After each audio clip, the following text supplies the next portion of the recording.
Will a new amendment to the Constitution repeal the Second Amendment, thus denying law-abiding citizens the right to keep and bear arms? If certain lawmakers get their way, it could happen. Stay tuned. I'm Robin Kinderman, and you're watching JBS Straight Talk.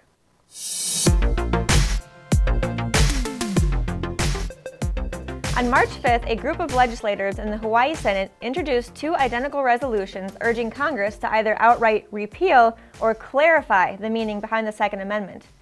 The key part of both these Hawaii resolutions reads, "Be it resolved by the Senate of the 30th Legislature of the State of Hawaii, regular session of 2019, the House of Representatives concurring, that the United States Congress is urged to propose and adopt a proposed amendment to the United States Constitution pursuant to Article 5 of the United States Constitution to clarify the constitutional right to bear arms, and be it further resolved that the United States Congress is requested to consider and discuss whether the Second Amendment of the United States Constitution should be repealed or amended to clarify that the right to bear arms is a collective rather than individual constitutional right."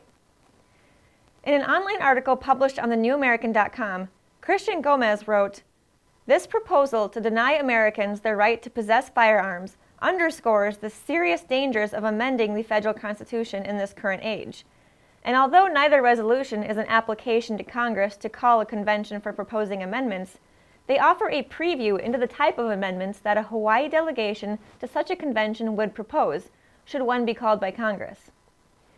In other words, if Congress calls a convention of states, delegates from Hawaii might use the opportunity to propose an amendment to repeal the Second Amendment.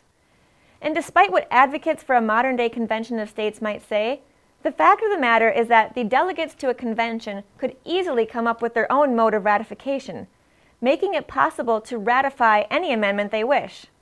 They could even reduce the required number of states needed for ratification, or worse, call for holding a series of nationwide democratic referendums until the vote came in their favor. If you know your history, you know that the delegates to the original Philadelphia Convention, our founding fathers, changed the requirement for any alterations to the Articles of Confederation. It went from requiring unanimous consent of all of the states to needing only 3/4 of the states via special ratifying conventions. If it happened then, who's to say it couldn't happen again? And what would the outcome be? Go one step further and consider the delegates. How likely is it that every delegate would be constitutionally minded and looking out for America's best interests? Yeah, I don't think so. The best way to avoid this from ever happening is by preventing an Article 5 convention in the first place. To protect the Second Amendment and all the other amendments, it's absolutely essential that we contact our state legislators and ask them to oppose any and all applications to Congress to call a convention, regardless of the subject for a proposed amendment. We have no way of knowing what would come out of a modern convention, and we have no way of stopping it once it convenes. So go to jbs.org and visit our Stop a Con action page to find materials that you can share with your elected officials and others. This episode wraps up our Straight Talk mug giveaway. Our final winner is Dwayne S. from North Dakota. Thank you to everyone who participated. If you didn't win, you can still purchase one at shopjbs.org while supplies last.